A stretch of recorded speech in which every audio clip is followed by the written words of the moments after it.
Bienvenue à vous sur T18, ravi de vous retrouver. Chaque semaine, on décrypte ensemble ce monde des médias en pleine révolution. Au sommaire de cette 17e émission, l'affaire Dupont de Ligonnès peut être relancée. Mardi soir, sur M6, Julien Courbet promet des révélations. Celui qui aurait assassiné sa femme et ses 4 enfants en avril 2011 serait en vie au Texas. Possible ou pas? On va poser la question au journaliste Philippe Créange qui vient de sortir un livre enquête sur cette affaire très médiatique. C'est bientôt la fin de la saison télé, les nouveaux rendez-vous de l'info, la remontada de LCI, la présidentielle à venir. Thierry Tuilier a choisi Pure Média Lebdo pour faire son bilan. Le patron de l'info de TF1 nous rejoindra dans une vingtaine de minutes. Info, reco, décryptage, Pure Média Lebdo, c'est maintenant.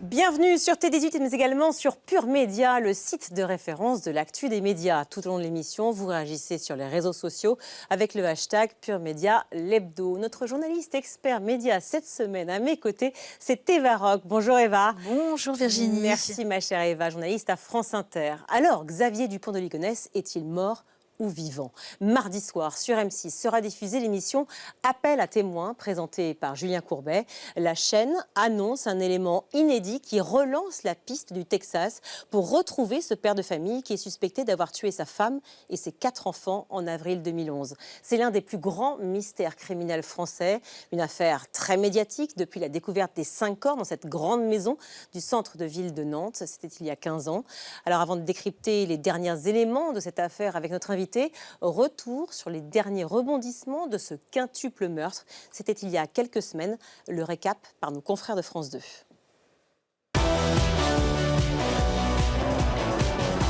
Xavier Dupont de Ligonnès est-il toujours en vie et caché aux États-Unis? Ces dernières heures, le Nantais refait parler de lui à la télévision américaine. Le bureau du shérif recherche des informations sur un homme nommé Xavier Dupont de Ligonnès. Il est suspecté d'avoir tué sa femme et ses 4 enfants en France. Un avis de recherche a été publié hier par le bureau du shérif d'un comté du Texas, accompagné de plusieurs photos du fugitif français. Les autorités locales auraient déjà reçu de nouveaux témoignages. Xavier aurait été aperçu en 2020 dans le sud du comté de Brewster en compagnie d'un labrador noir. Si vous avez des informations, veuillez nous contacter. Voici la zone de recherche au sud du pays, au Texas, près de la frontière mexicaine. Un endroit que connaît bien Xavier Dupont de Ligonnès. Il a voyagé plusieurs fois et a même vécu aux États-Unis, comme le montrent ses photos avec des amis, des documents exclusifs que nous révélons. À l'origine de ce nouveau rebondissement, cet homme, un ancien enquêteur de la PJ, aujourd'hui à la retraite. Il en est persuadé, le fugitif est en vie et se trouve outre-Atlantique. Si on reprend l'enquête, c'est Xavier lui-même qui nous dit qu'il part aux États-Unis. Il a écrit plusieurs lettres à ses proches, à ses amis. Aux gens qui ne sont pas proches, il partait en Australie. Mais à tous ses proches, c'est « je pars aux USA ». Contacté, le parquet de Nantes a indiqué ne pas avoir été avisé de cet appel à témoins américain. Bonjour Philippe Créange, merci d'être avec nous. Vous êtes rédacteur en chef adjoint du journal Télégramme, le quotidien régional de Bretagne. Et vous venez de publier ce livre, Les Hantés, paru aux éditions Robert Laffont. 2 ans d'enquête autour des proches qui, 15 ans après, sont toujours hantés, évidemment, par ce drame. Qui vous avez rencontré? Qu'est-ce qu'ils vous ont confié? Alors, j'ai rencontré une trentaine de témoins, plus ou moins directs de l'affaire, que ce soit des policiers enquêteurs au moment des faits, des proches, des voisins, des journalistes aussi, beaucoup qui ont suivi et qui suivent encore cette affaire 15 ans après.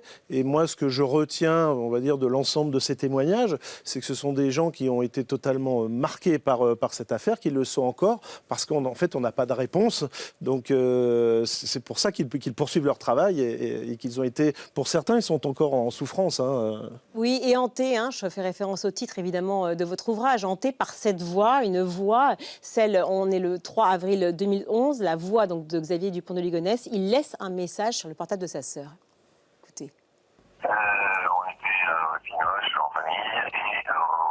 la suite, dimanche soir, et on rentre juste. Donc, je t'ai envoyé un petit truc pour te demander si c'était trop tard pour le téléphone, et puis là, je vois que t'es sur ton répondeur. Voilà, je t'embrasse. Si c'est pas trop tard, tu me redis, ou tu m'envoies un petit SMS, et je te rappelle. Je vais coucher les enfants et dire bonsoir à tout le monde. À tout de suite, peut-être. Je t'embrasse, je vais coucher les enfants. C'est absolument glaçant. Oui, c'est complètement glaçant. Alors, parce que c'est quelques heures seulement avant leur supposé des premiers crimes, puisque ça s'est passé en deux temps, le 3 avril et le 5 avril 2011. Je rappelle quand même que Xavier Dupont de Ligonnès est présumé innocent dans cette affaire, tant qu'on ne l'a pas retrouvé. Évidemment, mais enfin bon, là, tout concorde quand même à penser qu'il est... Il y a beaucoup évidemment de signaux qui tendent à prouver qu'il est largement impliqué dans cette affaire, mais il y a aussi des zones d'ombre, on pourra peut-être en reparler. En attendant, oui, cette voix est glaçante et à la fois, pourquoi elle est glaçante? Parce qu'on a un homme plutôt plaisant quand on l'entend et qui correspond finalement à la description que beaucoup de mes témoins en ont fait, c'est-à-dire quelqu'un de plutôt charmant, qui aimait beaucoup sa famille, qui aimait beaucoup ses enfants. C'est pour ça que c'est terrible. Qui n'était pas reclus, qui était effectivement très entouré, beaucoup d'amis, une famille qui était effectivement aimée par les siens. Et pour autant, beaucoup de mystères, beaucoup de zones d'ombre. On va les détailler ensemble. Et c'est une affaire qui a beaucoup fait parler. Vous êtes le premier d'ailleurs à le faire, et nous aussi, Eva. Évidemment, beaucoup le relayer dans les médias et aussi dans les fictions. Oui, alors il suffit de taper le nom. J'ai tenté, vous savez, Xavier Dupont de Ligonnès sur un moteur marchand, un site de marchand de bouquins en fait. Et j'ai trouvé plus d'une vingtaine de livres déjà sur le sujet, parmi lesquels donc le vôtre évidemment, mais celui aussi de Gilles Gallou qu'on a aperçu dans le sujet, qui est un des anciens enquêteurs en charge de l'affaire. Il y a aussi celui de la sœur de Xavier Dupont de Ligonnès, ou encore celui qui reprend une enquête qui avait été publiée par le magazine Society. C'était à l'été 2020. 400 000 numéros vendus en kiosque de Society. Il y avait eu deux numéros successifs pendant l'été. Impossible de compter le nombre de reportages qu'il y a eu sur le sujet, de fiction également. Et le dernier projet en date, on parle d'un documentaire pour Canal+, qui serait tourné aux États-Unis, au Texas, apparemment, et qui serait diffusé en octobre prochain. Donc on le comprend, cette affaire, elle fait vendre. Mais est-ce qu'on a encore des choses à raconter sur cette affaire ? Oui, on a des choses à raconter, bien sûr.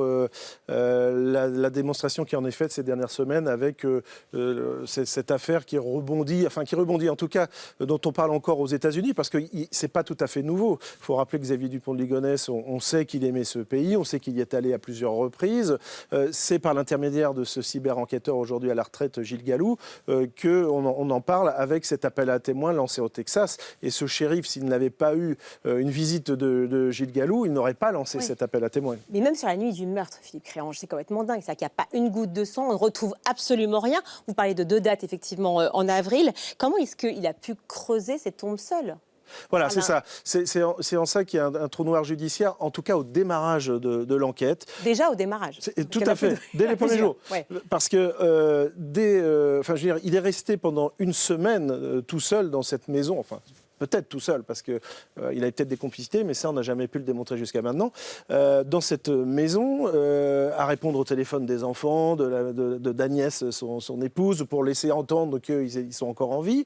Moi, je suis allé dans l'entrée de cette maison, j'ai pas pu y rentrer complètement, mais parce qu'on m'en a décrit aussi, vous avez un petit escalier qui relie deux paliers, 2 étages. Il faut être sacrément fort pour tout seul tuer, massacrer 5 personnes, sans parler des 2 labradors de la famille, les descendre peut-être par ce petit escalier, aller sous la terrasse, se plier en 2 pour essayer de creuser, et tout ça tout seul, c'est vrai que ça paraît un peu étonnant, et sans laisser de traces, ou quasiment. Je rebondis, mais dimanche dernier, dans le Figaro, Jacques Dallès, qui est l'ancien magistrat et directeur du pôle Cold Case de Nanterre, c'est des affaires non résolues, affirmait qu'il aurait pu avoir un complice, notamment au début de cette affaire. Qu'est-ce que vous en pensez, vous ? Oui, je suis assez convaincu par cette théorie. On avait suspecté un temps Michel Rétif, qui est aujourd'hui décédé, mais qui était un ami. Son meilleur ami, ou un de ses meilleurs amis. Exactement, de Xavier Dupont de Ligonnès. Il a été entendu plusieurs fois par la police, il n'a absolument rien dit. Mais peut-être qu'il y a eu des complicités. Et puis ensuite, à la fois pour commettre ce meurtre, si c'est bien lui, et puis ensuite pour fuir. C'est ça qui est Mais difficile. c'est la perception, c'est la psychologie finalement, ou la psychiatrie peut-être même de l'homme qui est fort intéressante et qui est même fascinante, hein, terriblement fascinante. Parce que, autre fait troublant, et vous venez de l'énoncer effectivement, c'est qu'après les meurtres, il continue à envoyer, à faire vivre la famille via des textos. C'est ce que racontait justement l'ancien enquêteur dont on vient de parler, Gilles Gallo, sur Légende. Regardez. Le lundi matin, déjà, il faut imaginer, il vient de tuer tout le monde. Mais il continue à les faire vivre. Donc, il dispose probablement tous les téléphones sur son bureau et il envoie des SMS et des messages entre les téléphones. Oh là là. Il fait vivre les gens qui sont déjà morts. Mais quel enfer. Ouais. Et, il leur envoie quoi? Des j'arrive, je vais là-bas. Des conneries. Et donc, pendant plusieurs jours. Hein. Et il envoie des messages à l'école, au machin, et mon fils est malade, et nanana. Toute l'émission d'M6 mardi soir avec Julien Courbet va reposer justement sur cette enquête et sur aussi cette nouvelle information qu'il serait donc en vie aujourd'hui au Texas. Est-ce que vous validez aussi cette thèse-là ? Alors déjà, je n'ai pas les éléments qui vont être présentés mardi prochain par M6. Ce que je comprends, c'est qu'ils ont eu des preuves de vie. Ils ont des preuves de vie de Xavier Dupont de Ligonnès après avril 2011. Oui. Donc j'attends de voir ce que c'est. Maintenant, nous aussi, je veux dire qu'on les a contactés, évidemment. Ils restent totalement muets à M6. Ils préservent effectivement le suspense. Maintenant, s'ils l'annoncent, j'espère qu'ils ont des preuves tangibles. Il faut juste être prudent dans cette affaire parce que, comme vous l'avez déjà décrit, il y a systématiquement un emballement médiatique extrêmement fort. Je rappelle, il y a eu quand même une personne qui a été arrêtée en 2019, Guy Joao, qui n'était pas Xavier Dupont de Ligonnès, mais qui a été pris pour Xavier Dupont de Ligonnès donc à l'aéroport de Glasgow en Écosse. Toute la presse s'est jetée sur cette affaire pour se rendre compte quelques heures après que c'était pas lui. Donc prudence. Maintenant, la piste américaine, oui, elle est crédible aussi, comme d'autres. Il y a cette nuit donc ces fameux textos envoyés, on l'imagine avec plusieurs téléphones devant lui. Enfin, c'est absolument terrifiant. On sait qu'après les meurtres, il entame un road trip en France. Il est aperçu pour la dernière fois en train de retirer de l'argent à Roquebrune-sur-Argent. C'était le 14 avril 2011. Il aurait été ensuite à la Seine-sur-Mer faire de faux papiers pour décoller de Nice, direction les États-Unis, le 21 avril 2011. Évidemment, vous me coupez si je me trompe. C'est ce que va révéler notamment l'émission d'M6 mardi soir. Il aurait mis en scène totalement ses dernières apparitions dans le Var pour brouiller les pistes. Donc en fait, en gros, il a voulu vraiment se jouer de tous et même de la police. Enfin, vraiment, tout était préparé, anticipé. C'est-à-dire que pour quelqu'un qui a envie de fuir, il a laissé tellement de traces, ça peut paraître étonnant. Alors c'était le 15 avril et pas le 14 à Roquebrune-sur-Argent, son dernier départ et cette dernière image. Maintenant, oui, cette mise en scène, il y a d'abord tous ces passages dans des hôtels depuis Nantes jusqu'à Roquebrune-sur-Argent, et puis cette image qui est là encore glaçante dans ce couloir de l'hôtel Formule 1 de Roquebrune où on a l'impression qu'il défie la caméra de vidéosurveillance de l'hôtel. C'est ce que vous dites dans votre bouquin, en fait. Il a joué avec la police constamment. Et avec les siens aussi, d'ailleurs. Je pense qu'il joue avec beaucoup de gens depuis des années, puisque on ne sait pas exactement ce que faisait Xavier Dupont de Ligonnès la semaine. On rappelle que sa famille était à Nantes. Lui travaillait plutôt dans le sud de la France avec sa société. Et il y a beaucoup de mystères autour de cette vie. Alors, dans le cadre des mystères, effectivement, encore un autre, ou d'autres au pluriel d'ailleurs, puisqu'il changeait régulièrement d'identité. Et même ses très proches ne le savaient pas. Regardez. En fait, j'ai découvert, là, justement, lors de mon dernier voyage avec un de ses amis, qui est vraiment un ami, mais absolument l'un des plus proches, qu'il ignorait complètement certaines choses sur son meilleur ami. Il ignorait, par exemple, que Xavier utilisait des dizaines d'identités différentes, mais il est tombé de sa chaise. Quand je lui ai dit Xavier Dupont de Ligonnès, il s'appelait Xavier Laurent, ou il s'appelait Xavier Charles, ou autre chose, il dit « mais non, il m'a jamais parlé de ça ». En fait, c'est complètement fou, quoi. Il trompe, en fait, ses proches. Alors là, on ne sait pas de qui il parle. C'est peut-être pas forcément de Michel Rétif, c'est ça? Non, c'est peut-être un autre ami dont a eu connaissance Gilles Gallo. En tout cas, Xavier Dupont de Ligonnès a laissé énormément de traces, notamment sur Internet, à travers des forums. Et il utilisait plusieurs identités, plusieurs alias déjà dans ces forums. Donc, qu'il ait pu changer de nom dans d'autres circonstances, c'est tout à fait possible aussi. D'où le fait qu'on s'y perd, Eva, d'ailleurs. Hein. Oui. Et d'ailleurs, vous le disiez tout à l'heure, mais ça fait 15 ans que ça dure, cette histoire. Il y a eu 1800 signalements et beaucoup de bourdes. notamment qui sont dus à cet emballement médiatique. C'est aussi ça un peu l'affaire Dupont de Ligonnès, je trouve. C'est à la fois beaucoup d'hypothèses, beaucoup de suggestions, beaucoup de scénarios et en fait finalement très peu de faits. Mais oui, parce que finalement, les faits les plus tangibles, c'est au départ, lors de cette semaine qu'il passe à Nantes, jusqu'au 15 avril à Roquebrune-sur-Argent. Cette dernière image, en fait. Exactement. Ouais. Et après, on va fantasmer aussi beaucoup parfois sur ce qu'il a pu faire, ce qu'il aurait pu rencontrer, quel avion il a pu prendre. Donc c'est toute la difficulté de ce dossier. Vous regarderez mardi soir l'émission de Julien Courbet ? Évidemment. Évidemment. Vous pensez que vous allez apprendre des choses ? Ça peut faire avancer l'enquête ? J'espère que je vais apprendre des choses, surtout parce que la promesse est très forte. Et dans cette affaire, on a envie de savoir. Forcément, on a envie de savoir. Appel à témoins sur M6 mardi soir avec Julien Courbet. Je rappelle évidemment le titre de votre livre, Les Hantés, paru aux éditions Robert Laffont. Philippe Créange, merci beaucoup d'être venu sur le plateau de Pure Média l'Hebdo. Et évidemment, on sera devant notre télé, nous aussi, mardi soir. Dans un instant, le patron de l'info de TF1, Thierry Tuillier, qui va nous rejoindre. La présidentielle, évidemment, on va en parler avec lui. LCI aussi, la télé que les jeunes boudent de plus en plus. Plein de sujets à aborder évidemment ensemble, mais avant cela, eh bien, ce sont les pures infos et c'est remixé par Thierry Dagéral. C'était la nouveauté de la saison pour France 2, Bel et Bien en quotidienne, présentée par Agathe Le Caron. Bonjour tout le monde, bienvenue dans Bel et Bien ensemble. Eh bien, le rendez-vous qui aide à prendre soin de soi et des autres s'arrête faute d'audience. Bah oui, on est content. Alors, mais restera à l'antenne le samedi. Bonjour à toutes et à tous, bienvenue dans Bel et Bien. Ce matin, Agathe a décidé de parler au plan. L'émission rassemblait en moyenne 300 000 téléspectateurs tous les jours. Télématin pourrait se voir prolongée jusqu'à 10h45. bonjour à toutes et à tous.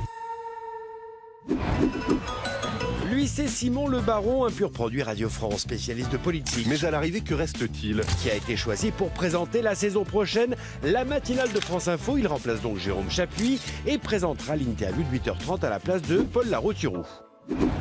Le retour de Fort Boyard le 4 juillet sur France 2 avec Cyril Ferraud à la présentation. Bienvenue à Fort Boyard, Cyril. Merci, Père Fort. Et avec plein de nouveautés, avec le retour des candidats anonymes, avec l'arrivée d'un nouveau personnage, un général napoléonien déjanté, de nouvelles épreuves pour gagner davantage, rendre le jeu plus dynamique pour booster les audiences qui se situaient ces dernières années autour des 2 millions de téléspectateurs. Rendez-vous cet été. Le Big Deal, le jeu de Vincent Lagaffe va passer en quotidienne sur RMC Story en 2027, en access. Retour donc à son format historique sur TF1 de 1998 à 2004. En plus de cela, l'animateur annonce des soirées événementielles en prime et des champions qui pourront revenir dans l'émission pour doubler leurs gains ou tout perdre. Et c'est la fin, oui, la fin d'Emily in Paris sur Netflix. Tu es sorti avec un Français, puis un Anglais et maintenant un Italien. Tu t'es vraiment fait tamponner le passeport. La fin après la saison 6 actuellement en tournage. Tournage à Monaco et en Grèce. Et fin donc de la tribulation de Lily Collins. Hey, it's Lily. Alias Emily Cooper. Oh, arrêtez votre cinoche. Mais on ne sait rien de rien sur ce qui va se passer dans cette toute dernière saison donc. J'en ai plein le dos de tous vos secrets. Oui, moi aussi. À bientôt.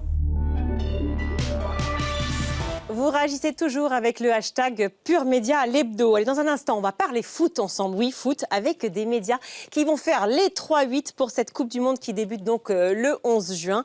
Mais d'abord, on va accueillir le patron de l'info du groupe TF1, Thierry Tuillier, qui est avec nous. On va parler bien sûr des journaux, de la matinale Bonjour, LCI, les émissions d'info. C'est lui qui dirige tout ça. Regardez.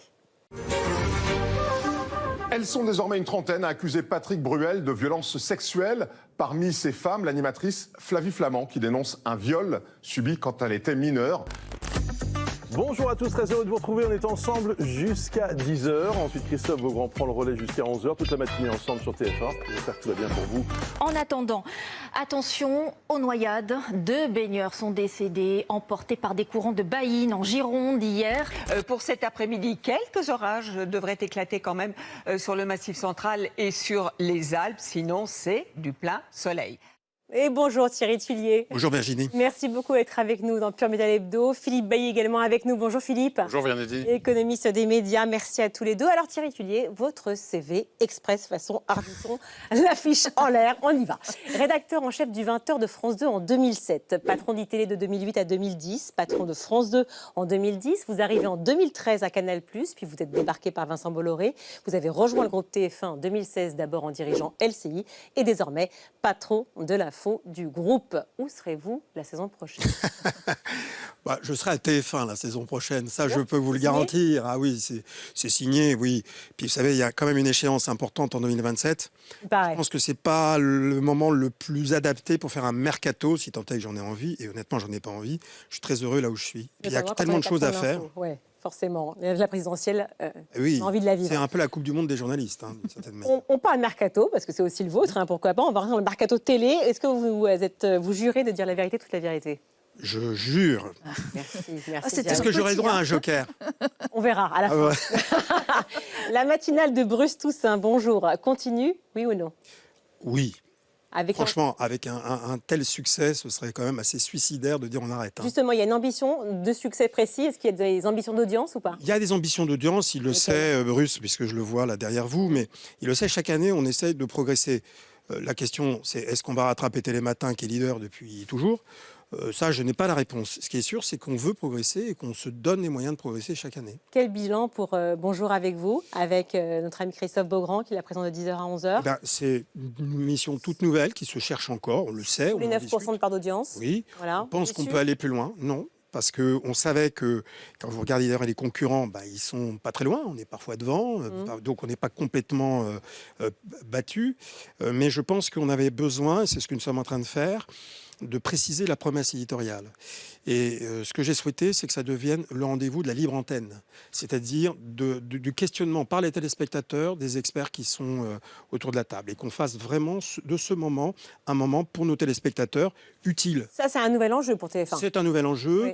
Ça fait quelques semaines qu'on teste ça, et on voit des premiers résultats assez prometteurs. Il faut laisser le temps de s'installer. On connaît l'histoire. Est-ce qu'à TF1, vous laissez le temps aussi? Regardez avec Bonjour.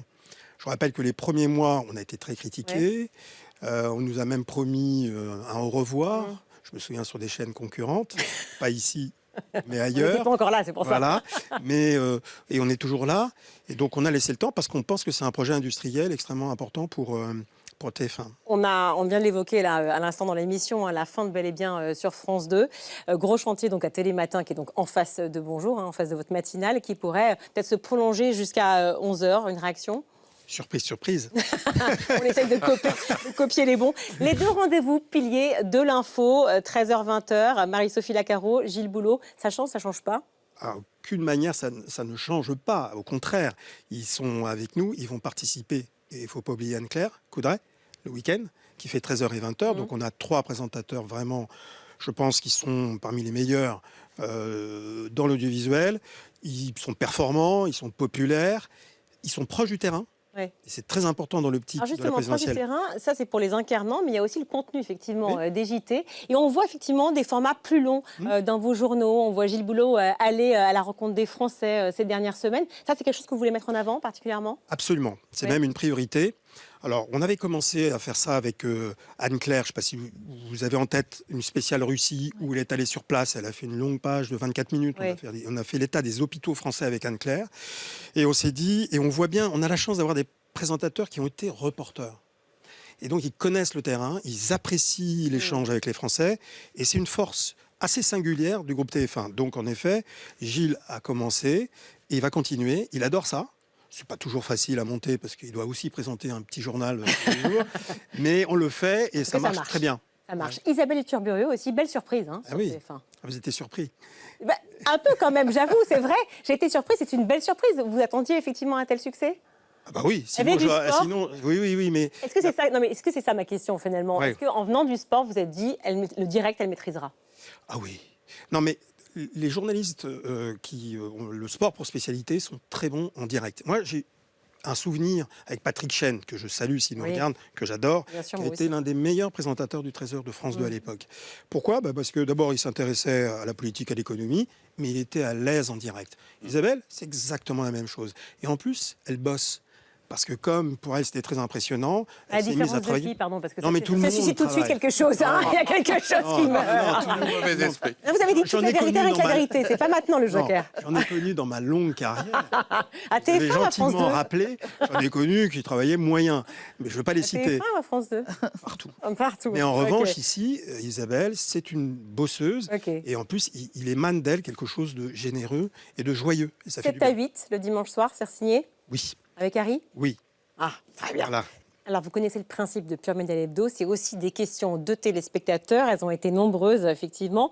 On dit, côté TF1, ça n'innove pas beaucoup en matière d'infos, voilà, c'est pas moi. Hein. Est-ce que vous avez des nouveaux magazines en préparation, de nouveaux visages qui vont arriver? Alors, sur les nouveaux magazines, je ne crois pas. Si ce n'est, mais j'imagine qu'on va en parler, l'approche de l'élection présidentielle qui va créer forcément des espaces pour des émissions Bien qui sûr. vont traiter la politique et qui ne seront pas dans les journaux. D'accord. Et pour des nouveaux visages, alors je vais vous surprendre, moi je pense qu'on a les meilleurs visages sur LCI et sur TF1. Et je rajouterai sur le digital. Et je pense que c'est avec nos talents qu'on doit composer. Et c'est pas la peine d'aller chercher ailleurs ce qu'on a là. La D'ailleurs, on a rumeur fait de beaucoup. Félix Meunier qui devait venir sur TF1. Alors ça, vous me l'apprenez. D'accord. Voilà, Ok. mais je vous confirme que dans le périmètre de l'info, elle n'est pas sur nos tablettes. Vous lisez pas cette presse-là, quoi. Non, je ne sais pas de quelle presse il s'agit. C'est pour ça que je la mentionne pas, je fais exprès. Et quant à l'innovation, on ne cesse d'innover. Oui, mais justement, Dans nos alors, journaux. oui, j'avais une petite question à ce sujet-là, parce qu'on a vu l'usage de l'IA dans plusieurs sujets, notamment des archives qui deviennent tout à coup animées grâce à l'IA. Là, je m'adresse vraiment au patron de l'info. Est-ce qu'il faut encadrer l'usage de l'IA? Et si oui, je suppose que vous allez me dire oui, comment on encadre cet usage-là? Alors, il y a deux usages. Il y a un usage qu'on ne voit pas beaucoup qui facilite la fabrication et la production, le montage. Vous utilisez déjà? On utilise en partie. Ouais. Et qu'on essaye d'utiliser un peu plus d'une manière intelligente. Je vous dis par exemple le sous-titrage de LCI aujourd'hui, qui coûtait très très cher, c'est une IA qui le fait mieux qu'avant. Bon, ça c'est un plein bénéfice. On ne se doute pas qu'il y a une IA derrière, mais ça a été une IA. Et puis il y a ce que vous dites, c'est-à-dire ce que voient les téléspectateurs.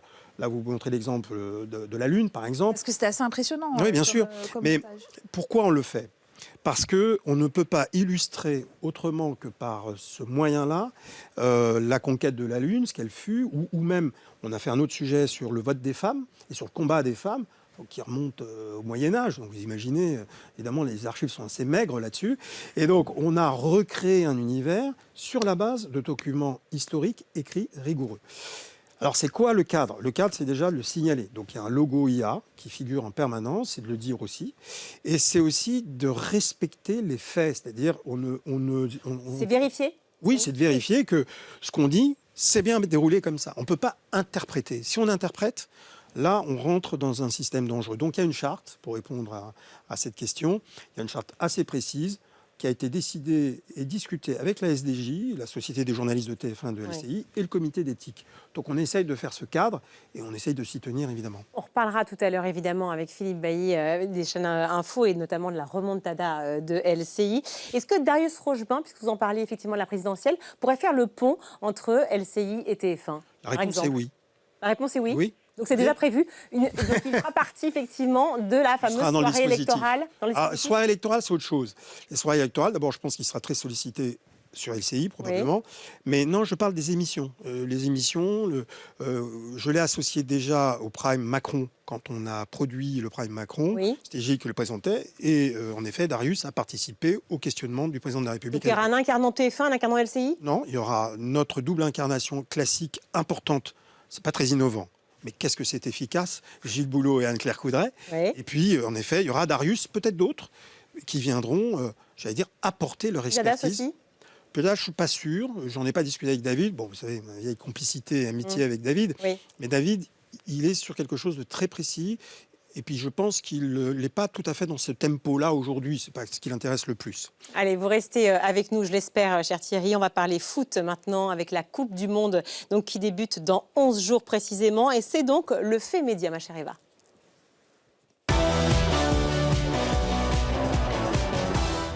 je ne veux pas vous faire perdre votre sourire, hein, mais c'est quand même l'événement médiatique.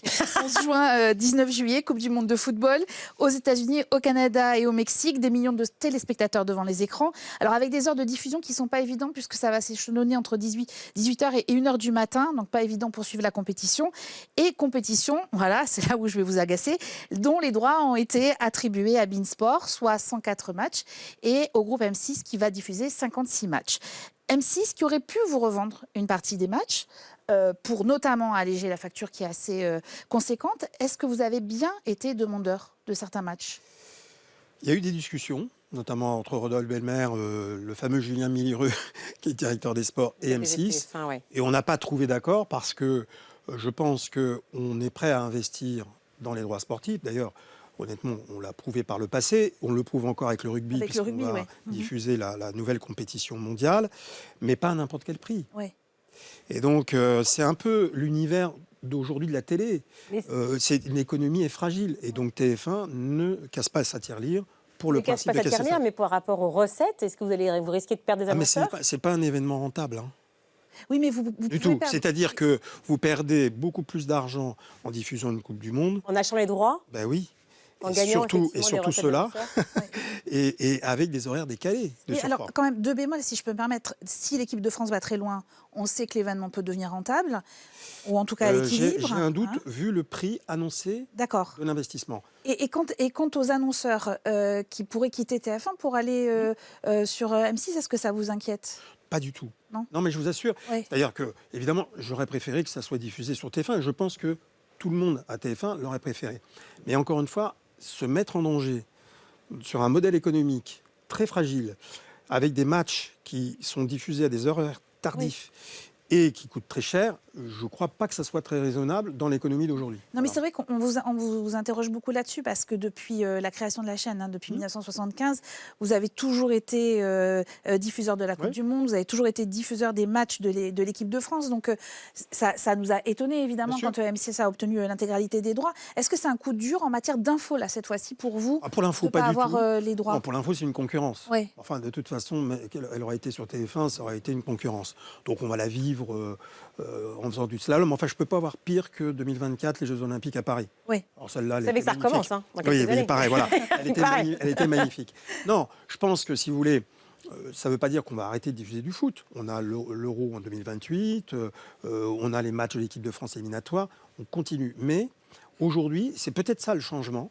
TF1 compte et fait ses comptes. Et donc, il y a un ratio entre l'impact, les annonceurs, et ce que ça coûte. Et là, honnêtement, Rodolphe Belmer et j'allais dire ceux qui l'entourent, à commencer par moi, on a bien vu que c'était pas le cas cette fois-ci. Ça ne veut pas dire qu'en 2030, ce sera différent. Thierry Tuillier, le patron de l'info de TF1, avec nous dans Pure Média l'hebdo. Je vous propose de réagir à 3 photos d'actu qui sont liées indirectement à TF1. Disons qu'on va parler du PAF, du monde des médias. Première photo, regardez, vous la découvrez.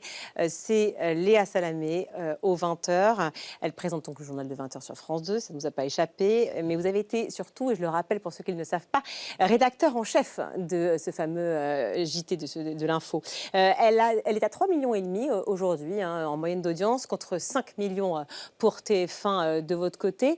C'est compliqué finalement de présenter un JT. Enfin, qu'est-ce qui fait qu'à l'époque, c'est vous qui lui proposez de venir sur On n'est pas couché. Aujourd'hui, elle fait quelle époque? Et de l'autre côté, présenter le JT. Alors, c'est 2 exercices différents. Bon, d'abord, je la salue. Léa, c'est quelqu'un qui a beaucoup de talent. Incontestable. On le voit notamment s'exprimer à travers les talks, parce qu'elle a du caractère, elle a de la personnalité.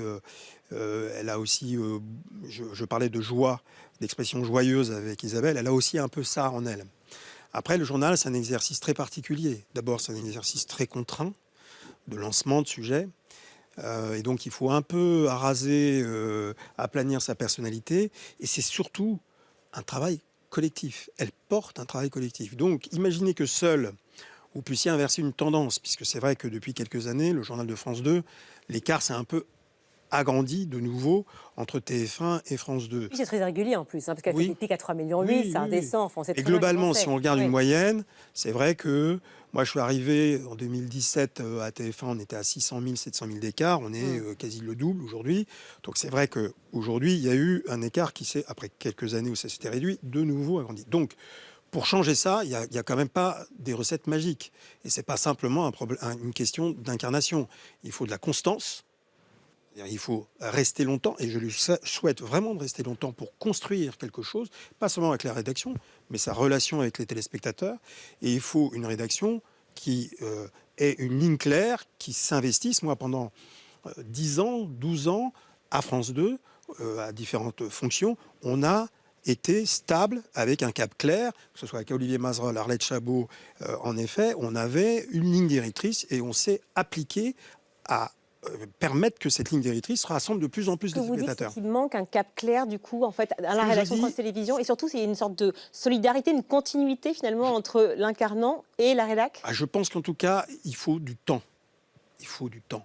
Et vous ne pouvez pas, toutes les saisons, dire non, mais c'est pas, on s'est trompé, on change. Je ne dis pas qu'ils le font, c'est juste qu'il faut lui laisser du temps. Et peut-être qu'elle réussira à cette place-là. Et ce que je lui souhaite, modérément, vu ma place, mais quand même, voilà. Et est-ce qu'elle va en avoir du temps? Parce que vous aviez Raphaël Glucksmann sur votre plateau il y a quelques jours. Bien sûr, j'ignore, puisqu'il nous a redonné rendez-vous dans 3 mois. Je vais dire au moins 3 mois. Voilà, donc pour 3 mois. Et vous pensez qu'il faut qu'elle quitte l'antenne s'il s'il se présente? Pardon? Vous pensez qu'il faut qu'elle quitte l'antenne si D'abord, je pense que la raison de le faire, je pense. Vous imaginez un peu la difficulté de recevoir même le candidat Glucksmann, ce serait quand même compliqué, donc elle peut se déporter.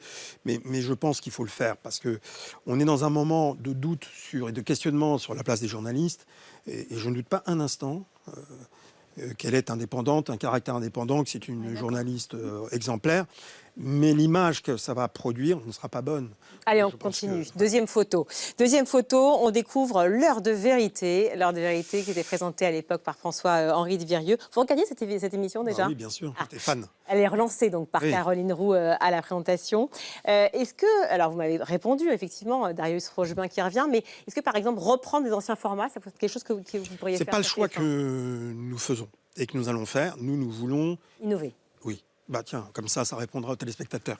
Non, mais je veux dire, nous voulons créer une émission de son temps. Enfin, je ne dis pas que ce n'est pas de son temps, mais c'est une très bonne idée de reprendre une émission qui a été une émission mythique. Mais attendez, une émission de son temps, ça veut dire quoi? Ça veut dire être dans le digital absolument, ça veut dire aussi prendre des personnages qui sont de la société civile, par exemple, sur le plateau. Ça veut dire, si vous vous souvenez, et je ne vous en voudrais pas si vous n'avez pas ce souvenir-là, de l'émission de Macron.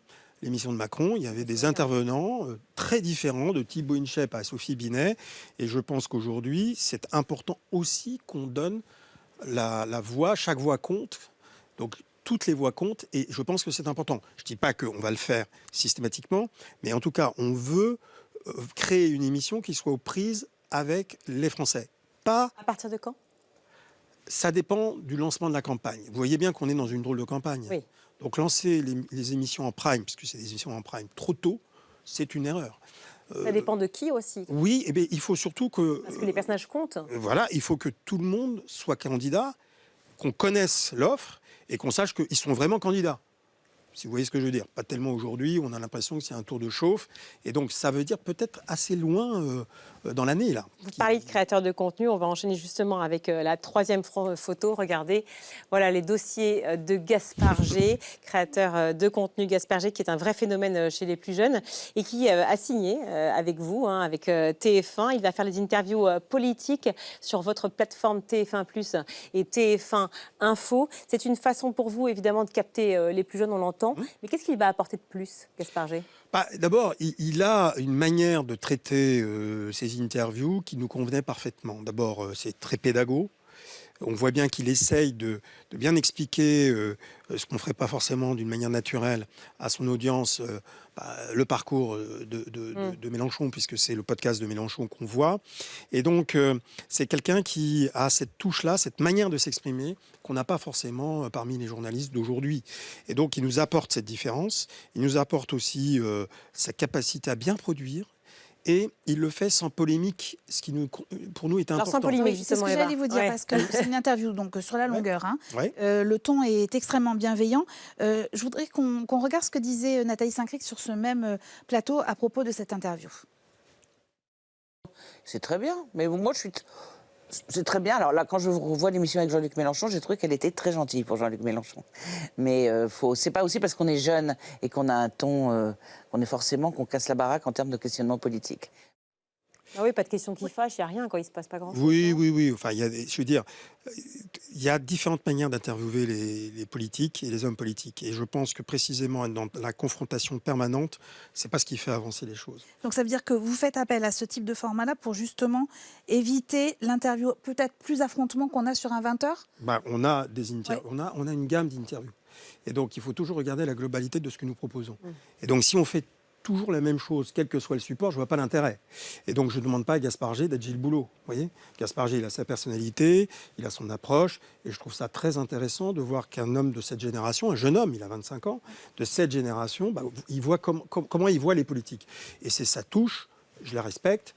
C'est par ailleurs un format vidéo sur la longueur qui joue beaucoup sur la confidence, c'est plus une conversation, tandis que dans le 20h ou dans des émissions c'est des questions d'actualité. Et oui, donc c'est deux exercices différents. Nathalie, elle a raison, mais c'est pas ce qu'on ne demande pas à Nathalie de faire ce que fait Gaspard G. C'est une façon de découvrir l'invité autrement. Aussi, personnellement, j'ai appris des choses sur Mélenchon. Comme quoi ? Son histoire, notamment jusqu'à sa nomination au gouvernement. Vous voyez ? Vous multipliez d'ailleurs les podcasts sur la plateforme TF1+. C'est la diversification que vous voulez absolument ? On parlait des usages. On est en pleine révolution des usages, qui va avoir des conséquences énormes sur l'écosystème de l'audiovisuel et de l'information dans notre pays. Et donc, soit on se dit, oh là là, résistons et puis basta, soit on se dit, on est encore un acteur très important, notamment de l'information pour TF1, mais il faut qu'on aille trouver l'audience là où elle se trouve. Et les jeunes, ils ne regardent pas le 20h dans le salon avec leurs parents, ça n'existe pas, ça, ou plus. Et donc, il faut qu'on crée des moments, des formats. Vous parlez des podcasts, il y a aussi des formats plus longs que nous pouvons faire. Il y a des reportages, parce qu'on ne se rend pas compte, mais les jeunes s'informent. Ils s'informent beaucoup. On l'a toujours su. Hein. Bon voilà, tant mieux. Avec leur code. Je pense que non, mais on l'a toujours su. Avec leur code.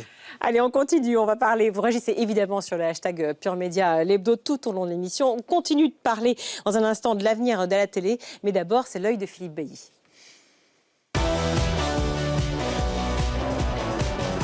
Cher Philippe, samedi prochain, 6 juin, ce sera le premier anniversaire du lancement de T18. Autant dire joyeux anniversaire. On est heureux d'être évidemment avec vous, notamment dans Pure Média l'hebdo, mais aussi celui des changements évidemment de l'alimentation des chaînes TNT. Et pour LCI, c'était évidemment une bonne affaire. En un an, la chaîne est passée, on va le voir à l'écran, de moins de 2% de part d'audience en mai de 2025 à plus de 3% au pic au mois de mars. Mars, c'est le début de la guerre en Iran. Et ça donne une première clé. Première chose, quand l'info a du talent, toutes les chaînes d'infos progressent. On va le voir, je pense, là aussi à l'écran. Et l'ensemble des chaînes d'infos est arrivé à son plus haut au mois de mars. Donc, encore une fois, à l'acmé de la crise politique. Mais il faut rendre justice à LCI.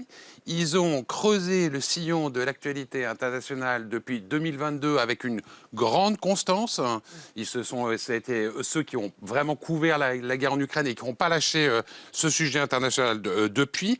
À l'époque, en 2022, LCI, c'était 1,2 point de part d'audience, juste avant le début de la guerre. Donc, on l'a vu, c'est monté à plus de 3%. Et ça se retrouve aussi dans la hiérarchie des chaînes, puisqu'aujourd'hui, LCI est deuxième chaîne, vraiment à touche-touche, de BFM et de CNews. Ce qui prouve que, donc, quand on a une ligne éditoriale claire, ça paye. Absolument, c'est toujours préférable. Et c'est encore plus préférable quand on est nombreux sur la ligne de départ. C'est encore une spécialité française. On a 4 chaînes d'infos en continu. Là où chez nos voisins, on navigue plutôt entre 2 et 3. Et c'est d'autant plus un sujet que la dimension économique finit toujours par se rappeler. Alors BFM TV, ça a gagné pendant longtemps de l'argent, mais ça en perd depuis 2024. CNews, ça en a toujours perdu à tel point que d'ailleurs que depuis 2023, ils ne publient plus leur compte. Et LCI, alors engrange davantage de chiffre d'affaires et réduit ses pertes grâce à ses bonnes audiences. Mais malgré tout, quand on met bout à bout ces 3 chaînes, on reste à 35 millions d'euros de pertes tous les ans. C'est quand même difficile à tenir. Qu'est-ce qu'on fait du coup avec 35 millions? Alors, si on suit le député Charles Alonc, on commence par fusionner France 24 et France Info. C'est bien, ça fait une chaîne d'infos de moins, mais pas une chaîne d'infos française, touchant le marché français. Le deuxième aspect, c'est que les chaînes privées, les 3 chaînes privées, on ne voit pas celui des 3 groupes qui renoncerait à sa fréquence et rendrait sa fréquence. S'il y a bien des fréquences qui sont comme des joyaux, ce sont celles-là, et les choses pourraient encore empirer, puisque Mathieu Pigasse a dit qu'en 2027, là où l'Arcom va distribuer de nouvelles fréquences, il serait candidat pour faire une chaîne d'infos de gauche pour contrer chaîne d'opinion. CNews. Absolument, chaîne d'opinion, ce qui normalement est interdit. Et tout ça pour dire à la fin que Thierry Tuillier dort bien grâce à ses bonnes audiences, mais que le président de l'Arcom et ses conseillers n'ont pas fini, eux, d'avoir des nuits difficiles. D'ailleurs, on va une petite réaction parce que Thierry Tuillier, je rappelle que vous êtes patron de l'info du groupe TF1, mais vous avez été effectivement patron de l'info de France Télévisions. Le journal de l'Opinion révélait mercredi que Delphine Ernotte, la patronne de France Télé, avait proposé 3 scénarios possibles pour faire donc des économies. On vient de l'évoquer aussi, la suppression de France 4 et de Slash. Première possibilité. La création, vous l'avez suivi, d'une plateforme unique France Télé et Radio France, ou enfin une synergie de l'information avec un rapprochement entre France 3 et France Info TV. Alors effectivement, en tant qu'ancien dirigeant de France Télé, forcément, je ne peux pas vous poser la question. Alors, d'une manière globale, je crois qu'il va y avoir des changements de périmètre, et c'est bien logique, puisque les questions que nous nous posons dans les groupes privés se posent forcément au groupe public. Ok, dans les 3 options. Alors non, mais d'abord, il y a une raréfaction de la ressource publique, comme il y a une raréfaction de la ressource publicitaire. Donc on est obligé de s'adapter. On ne peut pas continuer à faire comme avant. Donc dans les 3 scénarios, il n'y a aucun d'évident, si je puis me permettre. Il y a celui, notamment de la fusion Radio France et France Télé, qui ressort. Je ne sais pas si c'est la holding, on parle de plateforme. Ça fait longtemps qu'on en parle, surtout. Oui, c'est vrai que quand on regarde l'étranger, BBC et autres, ça fait sens. Voilà. Après, franchement, fusionner, c'est des années de travail. Et on le sait qu'à chaque fusion, vous avez une bosse qui coûte plus cher avant d'avoir des économies. On ne sait pas combien d'économies ça pourrait faire gagner au service public. Voilà, exactement. Donc en tout cas, sur la longueur, il faudra attendre longtemps. Or, il y a urgence puisqu'il y a une raréfaction et un déficit public important. Donc, je n'ai pas de solution miracle, si je puis me permettre. Je pense que France Info et France 3, j'ai un petit peu de mal à voir l'accostage. Pour être tout à fait honnête, c'est 2 chaînes très différentes. Et puis France 3, c'est une des promesses de base du service public, c'est-à-dire la proximité.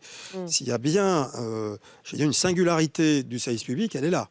Ça peut être garder l'info de proximité, précisément, faire que de l'info, du national avec les équipes de France Info TV et du régional avec les ex-France 3. Possible. Allez, on continue de parler de l'avenir. C'est un changement immense. Énorme. Changement immense, ça c'est certain. On continue à parler de l'avenir de la télévision. Certains disent que la télévision n'existe plus, n'aura plus d'avenir. Nous sommes évidemment contre cette théorie. En tout cas, vous disiez que le digital était indispensable. Les 25-50 ans qui ne regardent plus évidemment la télé en linéaire, le streaming aux États-Unis qui cartonne. France 2 a signé un accord quand même dont j'aimerais parler avec YouTube pour que soient diffusés en priorité les rendez-vous d'infos. Vous, TF1, c'est avec Netflix. Tous les contenus seront disponibles sur Netflix. Oui. L'intégralité de ce que produit TF1+, donc le divertissement, les fictions, les JT bien sûr, l'info et le direct. Et le direct, bien sûr. Évidemment, le direct. Merci. Sur Netflix France ou Netflix International ? À ma connaissance, Netflix France. D'accord. C'est très local. Et c'est vrai que le sens qu'on donne à cette alliance, c'est que 45% des gens qui sont sur la plateforme Netflix ne regardent rien d'autre en contenu vidéo. Donc c'est eux qui pourront finalement être drainés vers TF1. C'est eux qui vont peut-être reprendre contact avec des contenus TF1. D'accord. Sur YouTube, nous y sommes. Allez, chaque semaine dans Pure Média l'Hebdo, nos conseils sur ce qu'il ne faut absolument pas rater la semaine prochaine. Et c'est signé, comme toujours, Thierry Dagiral.